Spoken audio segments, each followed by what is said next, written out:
Hello friends, कैसे हैं आप? दोस्तों, दहेज इंडियन सोसाइटी का एक ऐसा काला सच है जो आज भी एग्जिस्ट करता है। गरीब और मिडिल क्लास फैमिलीज जब अपनी बेटी की शादी में दहेज की डिमांड पूरी नहीं कर पाते तो या तो उनकी बेटी को ससुराल वाले मार देते हैं या फिर उनको इतना टॉर्चर किया जाता है कि वो खुद ही मर जाती हैं। हर साल इंडिया में करीब 7,500 लड़कियां दहेज की बलि चढ़ जाती हैं। दहेज के पैसों का लालच सिर्फ गरीबों को ही नहीं बल्कि करोड़पति और अरबपति लोगों को भी होता है। आज की इस वीडियो में हम देखेंगे कि एक करोड़पति बाप 7 करोड़ का दहेज देकर भी अपनी बेटी को क्यों नहीं बचा पाया। ये कहानी है रशिका जैन की, जो कोलकाता के अलीपुर की एक करोड़पति फैमिली से थी। उसकी फैमिली में उसके फादर महेंद्र जैन, मदर संगीता जैन और उसका छोटा भाई ऋषभ जैन थे। रशिका के फादर एक बिजनेसमैन हैं। उनकी एक ट्रांसपोर्ट कंपनी है, निर्वाण logistics and Sudarshan import private limited. Rashika बचपन से ही बहुत इंटेलिजेंट स्टूडेंट थी। उसने कोलकाता के सेंट जेवियर कॉलेज से बीबीए की डिग्री ली और उसके बाद national university of Singapore NUS से बिजनेस मैनेजमेंट में MSc की डिग्री ली। नेशनल यूनिवर्सिटी ऑफ सिंगापुर दुनिया की टॉप यूनिवर्सिटीज में आती है। वहाँ एडमिशन लेना और पढ़ाई करना आसान काम नहीं है। इससे पता चलता है कि रशिका कितनी ब्राइट स्टूडेंट थी, उसका कितना अच्छा फ्यूचर था। 2019 में रशिका अपनी मास्टर्स कंप्लीट करके सिंगापुर से कोलकाता वापस आ गई और फिर उसने अपने पापा का बिजनेस ज्वाइन कर लिया। इसी बीच उसकी फैमिली ने उसकी शादी के लिए रिश्ता देखना भी स्टार्ट कर दिया था। इस वीडियो में आगे बढ़ने से पहले प्लीज इस वीडियो को लाइक कीजिए, नीचे कमेंट कीजिए और अपने दोस्तों के साथ शेयर कीजिए। और अगर आप चैनल पर नए हैं तो प्लीज चैनल को सब्सक्राइब भी कर दीजिए। सब्सक्राइब करने के बाद मेरे चैनल के ऑल नोटिफिकेशंस को जरूर इनेबल कर लीजिए, जिससे आपको चैनल की सारी अपडेट्स और नोटिफिकेशंस मिल सकें। फाइनली रशिका की शादी कोलकाता के ही एक अरबपति बिजनेसमैन नरेश अग्रवाल के बेटे कुशल अग्रवाल से फिक्स हो जाती है।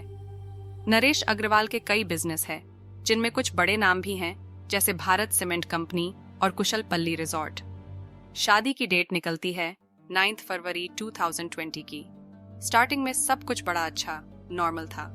कुशल की फैमिली ने किसी तरह की कोई डिमांड नहीं रखी, बल्कि उसकी फैमिली रशिका के बारे में बड़ी मीठी मीठी बातें करती थी, जैसे हमें तो बस बेटी चाहिए, भगवान का दिया हमारे पास बाकी सब कुछ है। फिर रशिका की फैमिली के पास धीरे धीरे अलग अलग तरीकों से डिमांड आनी शुरू हुई। नरेश अग्रवाल बोलते हैं कि हमारा इकलौता बेटा है, हम चाहते हैं कि इसकी शादी जोधपुर के उम्मेद भवन पैलेस में बहुत आलीशान तरीके से हो। उम्मेद भवन पैलेस एक बहुत फेमस रॉयल पैलेस है, जहाँ पर सेलिब्रिटीज, हाई प्रोफाइल लोग से लेकर फॉरेनर्स तक शादी करने आते हैं। ये डेस्टिनेशन वेडिंग के लिए पॉपुलर वेन्यू है और इसीलिए काफी एक्सपेंसिव भी है। यहाँ एक मिडिल क्लास फैमिली शादी के लिए सोच भी नहीं सकती है। रशिका के पेरेंट्स भी पैसे वाले थे, तो वो भी मान जाते हैं इतनी एक्सपेंसिव जगह पर शादी करने के लिए।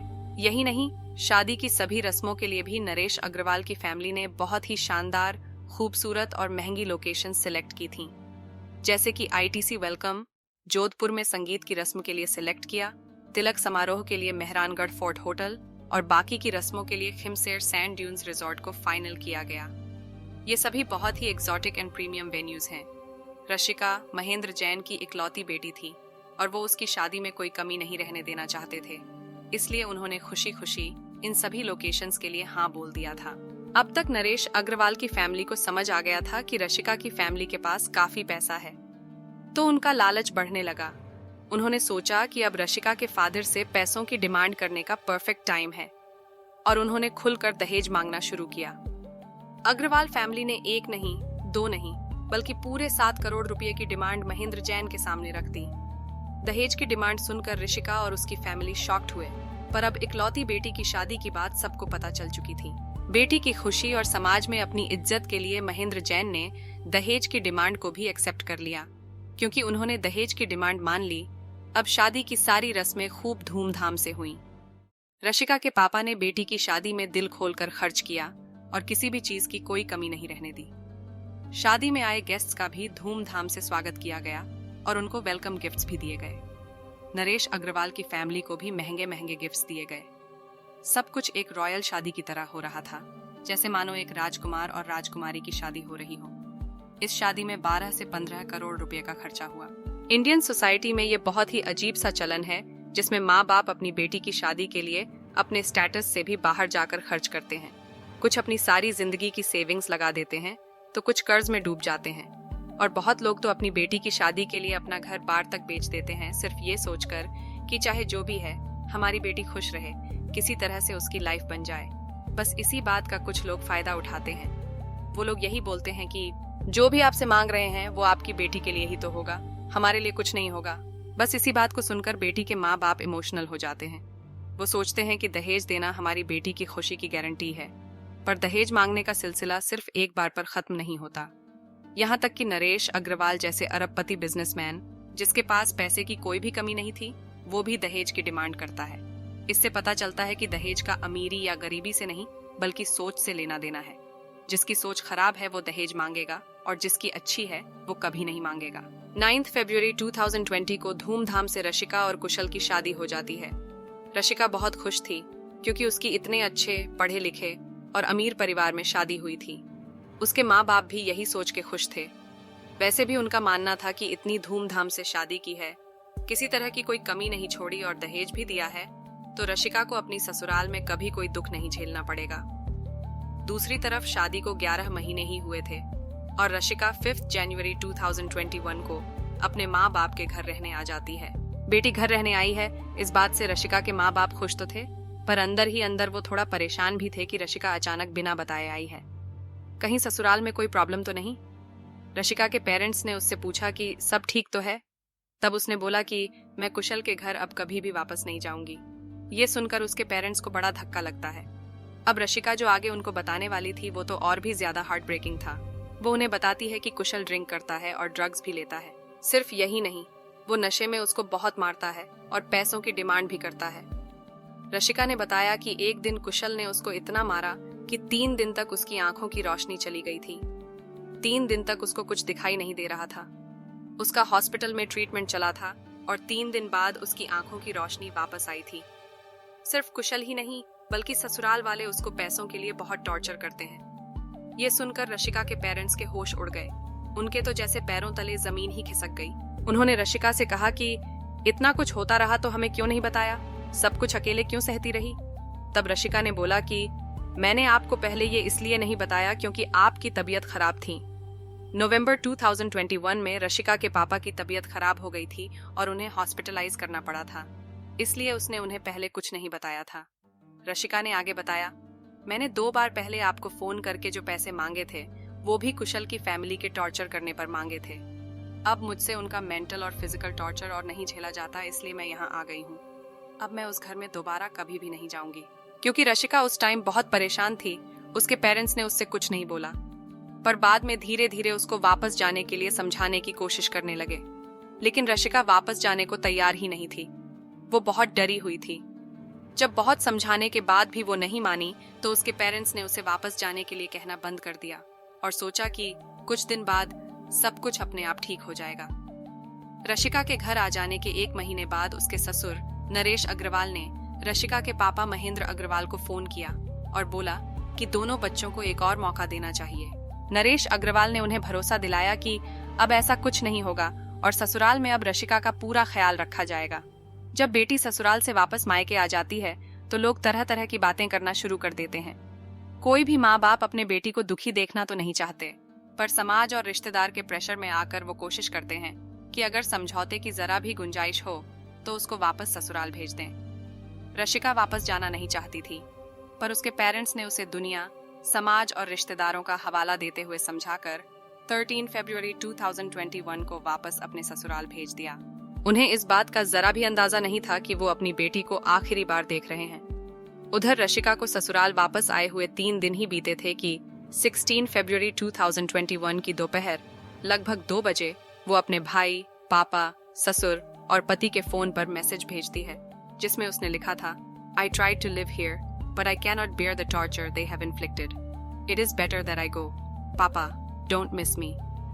इससे पहले रशिका के पेरेंट्स और भाई कुछ समझ पाते, रशिका की सास नीलम अग्रवाल का उसकी माँ संगीता जैन के पास फोन आता है कि रशिका घर के 3rd फ्लोर से कूद गई है और हम उसे हॉस्पिटल लेकर जा रहे हैं, आप भी जल्दी से वहां आ जाइए।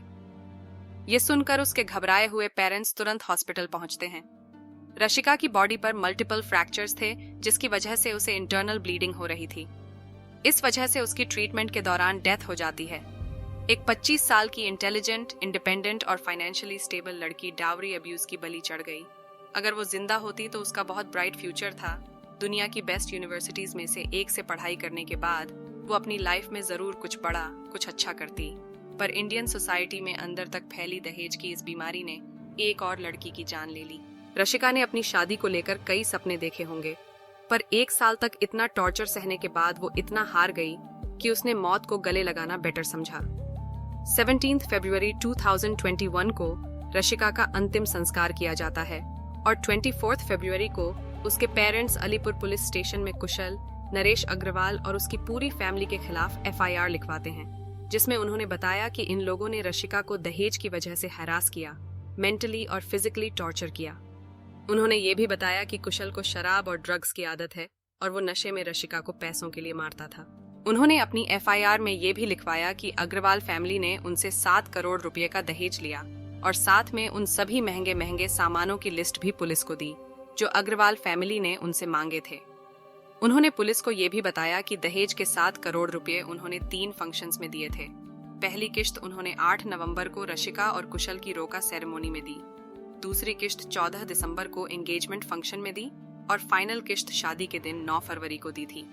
क्योंकि नरेश अग्रवाल एक नामी इंडस्ट्रियलिस्ट था, इसलिए उसके और उसकी फैमिली के खिलाफ रिपोर्ट लिखवाने में रशिका के पेरेंट्स को बहुत मुश्किल हुई। पुलिस आसानी से FIR नहीं लिख रही थी। FIR लिखने के बाद भी स्टार्टिंग में पुलिस ने अपना काम सीरियसली नहीं किया। रशिका के फ्रेंड्स और जानने वालों ने सोशल मीडिया पर जस्टिस फॉर रशिका नाम से कैंपेन्स शुरू की। तब पुलिस दबाव में आकर अग्रवाल फैमिली के घर पहुंची, लेकिन वो सब लोग घर से गायब थे। पता चला कि ये सब अपने किसी रिजॉर्ट में थे। अग्रवाल परिवार अपने पैसे और पावर के दम पर 1.5 साल तक पुलिस और कानून से बचता रहा। उसके बाद ये केस कोलकाता पुलिस के डिटेक्टिव विंग को दे दिया गया। रशिका की मौत के 17 महीने बाद फाइनली कुशल अग्रवाल को अरेस्ट कर लिया गया। उसके पेरेंट्स के खिलाफ भी अरेस्ट वारंट इश्यू किया गया, पर उन्हें चार्जशीट में फरार बताया गया। कुशल अग्रवाल पर रशिका को सुसाइड के लिए उकसाने का केस अभी चल रहा है, जिसकी मैक्सिमम सजा 10 साल है। पर नरेश अग्रवाल ने कुशल को बचाने के लिए बड़े से बड़े लॉयर हायर किए हैं। पता नहीं पैसे और इंसाफ की इस लड़ाई में रशिका और उसकी फैमिली को जस्टिस मिलेगा या नहीं। शायद कुशल कुछ टाइम बाद बाहर आ जाएगा, वो दोबारा शादी भी कर लेगा और उसकी लाइफ फिर से चल पड़ेगी। जब रशिका के पेरेंट्स से पूछा गया कि आपने रशिका को वापस ससुराल क्यों भेजा जबकि उसे ससुराल में टॉर्चर किया जा रहा था, आपने पुलिस में तभी कंप्लेंट क्यों नहीं की, तब रशिका की मदर ने जवाब दिया कि हमारी सोसाइटी ही ऐसी है। अपनी फैमिली प्रॉब्लम्स को पुलिस के पास ले जाने में बेइज्जती जैसा फील होता है। अगर पड़ोसियों को और रिश्तेदारों को पता चलता है कि ससुराल में बेटी के साथ मारपीट हो रही है तो लोग 10 तरह की बातें बनाते हैं। तो हम अपनी इस खोखली इज्जत को बचाने के लिए चुप रह जाते हैं और अपनी बेटी की जिंदगी को दांव पर लगा देते हैं। अब हम बहुत गिल्ट में हैं कि काश हमने रशिका को वापस नहीं भेजा होता और पुलिस में कंप्लेंट कर दी होती तो आज हमारी बेटी जिंदा होती। उन्होंने ये भी बोला कि सभी पेरेंट्स को ये समझना चाहिए कि मरी हुई बेटी से बेटर है बेटी का डिवोर्स होना। सोसाइटी के डर से बेटी को मौत के मुंह में ना धकेलें।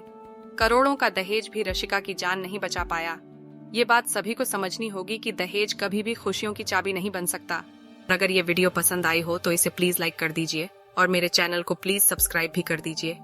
आपका सपोर्ट मुझे आगे भी वीडियोस बनाने का मोटिवेशन देगा। अपना ख्याल रखिए और सेफ रहिए। मिलूंगी आपसे जल्द ही अगले वीडियो में।